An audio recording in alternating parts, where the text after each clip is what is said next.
good morning to everyone. Day off namin ngayon guys, Friday. So, ito lang yung chance ako mag-exercise na gusto guys, magpapawis.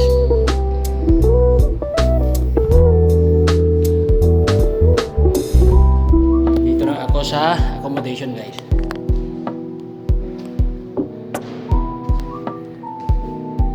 Pawis lang tayo. Pwede naman dito. Ang akala ng iba guys, hindi pwede dito sa accommodation. Pwede kang mag-jogging dito sa hallway. Yan guys, so malawak. Yan, malawak yan guys. Hanggang doon. Pinawisan na nga ako.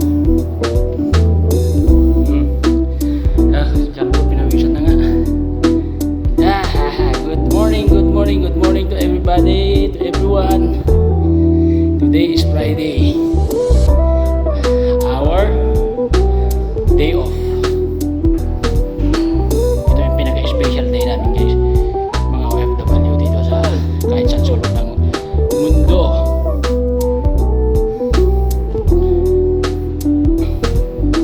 Ito yung pinaka-special na day namin dito guys sa Saudi Arabia guys. Every Friday,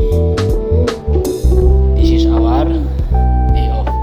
Very important day para sa mga OFW guys, kasi ito yung time na nila mag-focus, magpahinga, tumawag ng gusto sa pamilya ba.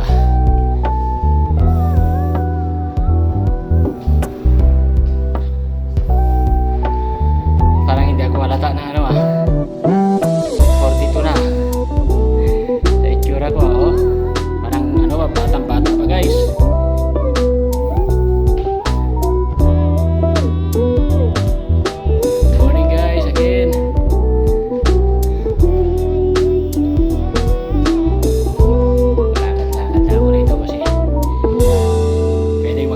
Dito sa loob ng accommodation kasi malawak naman yung hallway.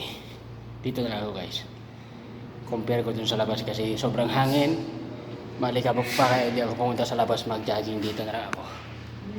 Hallway at sa hagdan ako upstairs.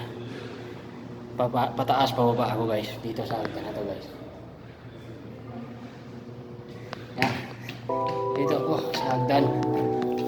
Taas pababa ako dito guys kasi hanggang 3rd floor ito guys.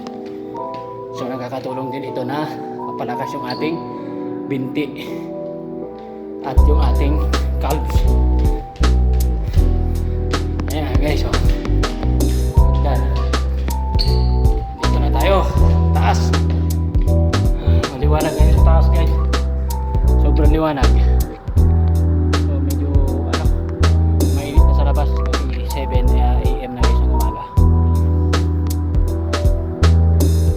Tayo kahit makadalawa o tatlong baba at taas tayo dito guys sa stair. Sulit na guys. And then hinaluan ko ng push up. Okay na. Okay na yun.